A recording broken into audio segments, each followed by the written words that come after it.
तुझ्या कीर्तनात न्हालो आणि मानसात आलो.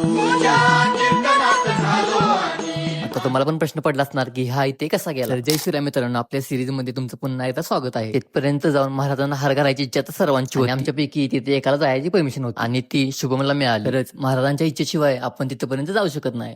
गणपते गणपते गज शिवपते रत्न श्रीपते अष्टप्रधान वेष्टित अष्टवधान जागृत दयान गारवंडित शस्त्रास्त्र शस्त्र पारंगत राजनीते धुरंधर प्रौढ प्रताप पुरंदर क्षत्रिय कुलावतंस सिंहासनाधीश्वर महाराजाधिराज योगीराज श्रीमंत श्री श्री श्री छत्रपती शिवाजी महाराज के कर्मवीर छत्रपती संभाजी महाराज के भारत माता के हिंदू धर्म के. भावाचे हे ऐकून आमच्या अंगावर काटा आला. न थांबता न अडकळता एकसारखं बोलणं ही कोणाची पण गोष्ट नाही. आणि हे मंदिर आपल्याला लांबून मस्जिद सारखं दिसतं, पण हे मस्जिद नाही, तर हे आहे महादेवाचं मंदिर. हे मंदिर बांधायची कल्पना महाराजांची होती. राजांची बुद्धिमत्ता बघा. महाराज तेव्हा म्हटलेले की मी असो किंवा नसो, आणि मी जरी नसलो तर जेव्हा जेव्हा रायगडावरती आक्रमण होईल तेव्हा तेव्हा रायगडावरची प्रत्येक वास्तू जाळी तर त्या मंदिरातल्या पिंडीला हात लागता कामा नाही. आणि व्हिडिओ आवडत असेल तर लाईक करा, कमेंट करा, शेअर करा आणि यापुढची माहिती ऐकण्यासाठी आताच फॉलो करा.